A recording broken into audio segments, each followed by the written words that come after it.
Hello friends, வணக்கம் and welcome to Sanjay அம்மா சமையல். இன்றைக்கி நம்ம ஒரு சூப்பரான ரவா இட்லி எப்படி பண்ணுறதுன்னு பார்க்க போகிறோம். எப்பவும் போல் நம்ம சேனலில் ரொம்ப ஈஸியான ரெசிபீஸ் தான் பண்ணுவோம். அதே மாதிரி இன்றைக்கி நம்ம பண்ண போகிற ரெசிபியும் ரொம்ப சுலபமானது.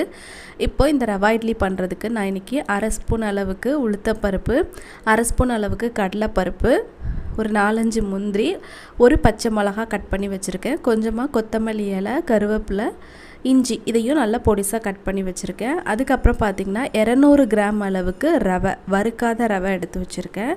இது கூடவே பார்த்திங்கன்னா நான் இன்றைக்கி 1/2 கப் அளவுக்கு தயிர் எடுத்து வச்சுருக்கேன். தயிர் நம்ம கடைகளெல்லாம் 10 ரூபா பேக்கெட் கிடைக்கும் பார்த்திங்களா, அதுதான் வாங்கி வச்சுருக்கேன். கூடவே அழகுக்காக ஒரு 5-6 முந்திரி உடச்சி எடுத்து வச்சுருக்கேன். இப்போது இதுக்கு அடுத்தபடியாக நம்ம என்ன பண்ண போகிறோன்னா, ஒரு பாத்திரம் அடுப்பில் வச்சுட்டு அதில் ஒரு 1/2 ஸ்பூன் அளவுக்கு நெய் ஊற்றிக்கிறேன். நெய் தான் ஊற்றணும்னு கிடையாது, நம்ம எண்ணெய் கூட ஊற்றிக்கலாம். இப்போ நான் எடுத்து வச்சுருக்கிற இந்த முந்திரியை லைட்டாக வறுத்து ஒரு ஓரமாக எடுத்து வச்சுக்க போகிறேன். இது இட்லி ஊற்றும்போது நம்ம இட்லி தட்டில் வைக்கிறதுக்காக. இப்போது இந்த முந்திரியை ஓரமாக எடுத்து வச்சுட்டு இதே நெய்யில் நான் கடுகு போட்டு தாளிச்சிக்கிறேன். கடுகு பொரிஞ்சதுக்கப்புறமா நம்ம எடுத்து வச்சுருக்கோம் இல்லையா, உளுத்தம்பருப்பு, கடலைப்பருப்பு, அதுக்கப்புறமா இஞ்சி, மிளகாய், இது எல்லாத்தையுமே நம்ம உள்ளே சேர்த்து அதை நல்லா நம்ம வதக்கி எடுக்க போகிறோம். வதக்கும்போது நம்ம மிதமான தீயில் வச்சுக்கோங்க, இல்லைனா கருகிரும். அடுப்பை சிம்லே வச்சு பயன்படுத்துங்க, இல்லைனா கருகிட்டுனா நல்லா இருக்காது. இந்த அளவுக்கு நல்லா வறுபட்டதுக்கப்புறமா நம்ம எடுத்து வச்சுருக்கோம் இல்லையா 200 கிராம் அளவுக்கு ரவை, இந்த ரவையை நம்ம உள்ளே சேர்த்து இதையும் நம்ம கொஞ்சம் பார்த்து கவனமாக லைட்டாக வறுத்து எடுத்துக்க போகிறோம். நம்ம நார்மலாக ரவைலாம் கிண்டுறதுக்கு வறுப்போம் இல்லையா, அதே மாதிரி தான் இந்த ரவையை நம்ம இந்த நெய்யில் சேர்த்து வதக்கும்போது ரொம்ப வாசமாக இருக்கும். அது மட்டும் இல்லாமல் இந்த கொத்தமல்லி, கருவேப்பிலை, இஞ்சி அதெல்லாம் வதக்கும்போது ரொம்ப வாசமாக இருக்கும். இந்த இட்லி சாப்பிடும்போதும் ரொம்ப ரொம்ப டேஸ்ட்டாக இருக்கும். நம்ம சேர்க்குற இந்த ரவையில் கிட்டத்தட்ட நம்மளுக்கு 10 இட்லி கிட்ட நம்மளுக்கு கிடைக்கும். நம்ம சேர்க்குற இந்த 200 கிராம் ரவைக்கு. ரவை நல்லா வறுபட்டுருச்சு. இப்போ இதை வேற ஒரு பாத்திரத்தில் உடனே மாற்றிடுறேன். பாருங்கள், இந்த அளவுக்கு நம்ம வறுபட்டதுக்கப்புறமா வேற ஒரு பாத்திரத்தில் மாற்றியாச்சு. இதுக்கப்புறமா நம்ம எடுத்து வச்சுருக்கிற அந்த 1/2 கப் தயிரை இது உள்ளே போட்டு நல்லா கிண்டிக்க போகிறோம். தயிர் ஊற்றிட்டு லைட்டாக மிக்ஸ் பண்ணுங்கள். அதுக்கப்புறமா இப்போ நான் தண்ணி சேர்த்துக்கிறேன். தயிர் மட்டுமே வச்சு மிக்ஸ் பண்ணால் பத்தாது, அதனால் நான் இன்றைக்கி ஒரு கிளாஸ் அளவுக்கும் கொஞ்சம் கம்மியாக தண்ணி ஊற்றிக்கிறேன்.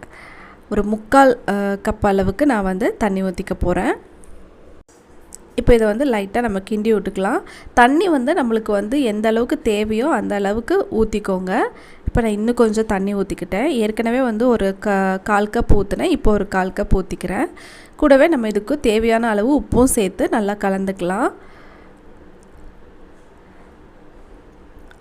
தண்ணி நம்ம ரொம்ப அதிகமாகவும் சேர்த்துடக்கூடாது, கம்மியாகவும் சேர்த்துடக்கூடாது. இது கலருக்காக நான் ஒரு 1/4 ஸ்பூன் அளவுக்கு மஞ்சள் பொடி சேர்த்துக்கிறேன்.